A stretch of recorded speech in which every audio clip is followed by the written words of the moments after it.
Nangangarap ka din bang magkanegosyo? Yung tipong hawak mo ang oras mo at hindi hawak ng ibang tao. Masarap nga naman makaalis sa ating paulit-ulit na trabaho. Papasok ng 9 a.m., lalabas ng 5 p.m. And 5 araw mo to gagawin kada linggo or minsan pa nga is 6 or 7 days. Pero kalimitan ng pinoproblema ng iba kaya hindi sila makapagsimula is wala naman akong kapital or wala naman akong oras para dyan. What if I told you na hindi mo naman talaga kailangan ng malaking kapital to start a business? At hindi mo naman talaga kailangan ng madaming oras para magawa ito. Sa video na ito ay ituturo ko sa iyo ang negosyong maaaring makapagpabago ng buhay mo. Kaya stick until the last part para wala kang ma-miss out. Halos lahat ng company especially sa health and wellness ay tinatawag na MLM or multi-level marketing. According kay paring Google, multi-level marketing is a process of selling goods or services on behalf of a company in a system whereby participants receive commission on their sales as well as sales of any participants they recruit. Ba't karamihan sa mga MLM company ay kikita ka lang kapag nakapag-invite ka or nakapagbenta ka ng products? Pero aminin man natin at sa hindi lahat ng mai-invite mo ay kayang magbenta or mag-invite din ng ibang tao. At ito ang sistema na binago ni Live Good Company. Ito ay US-based company na nakafocus sa wellness and digital service industry.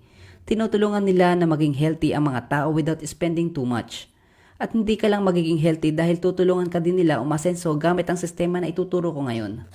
Familiar ka ba sa Netflix, Amazon, Costco at SNR? Saan ba nanggagaling ang majority ng income nila? Sa subscription ng mga tao, di ba? Willing ang mga taong ito na mag-subscribe ng monthly or yearly para mas makasave sila at mas ma-enjoy nila yung mga ginagamit nilang produkto. Pero paano ba kumikita kay Live Good? Parang kagaya lang din ng mga kumpanyang ito through subscription. Bibigyan ka ng company ng tinatawag na auto spillover na 2x12 para sa mga walang invite. Ano ba yung 2x12? Lalagyan ka ni Live Good ng dalawa-dalawang invites na hindi mo naman kakilala dahil galing sa iba't ibang bansa ito. Hanggang level 12.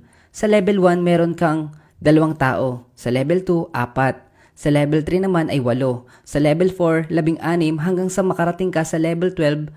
Kapag inad mo lahat ng magiging tao sa matrix mo, ay aabot ito ng 8,190 people at babayaran ka ni company ng $0.25 per head every month galing sa subscription nila na $9.95.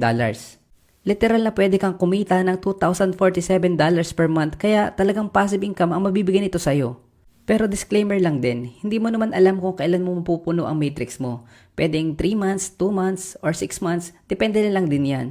Pero bibigyan ka pa rin ni company ng commission kahit hindi mo pa napupuno ang matrix mo. At take note, isa lang to sa mga ways para kumita kay Live Good. At may natitira pang 5 ways para kumita dito. At sa next video ay pag-uusapan naman natin yung natitirang ways to earn. Thanks for watching and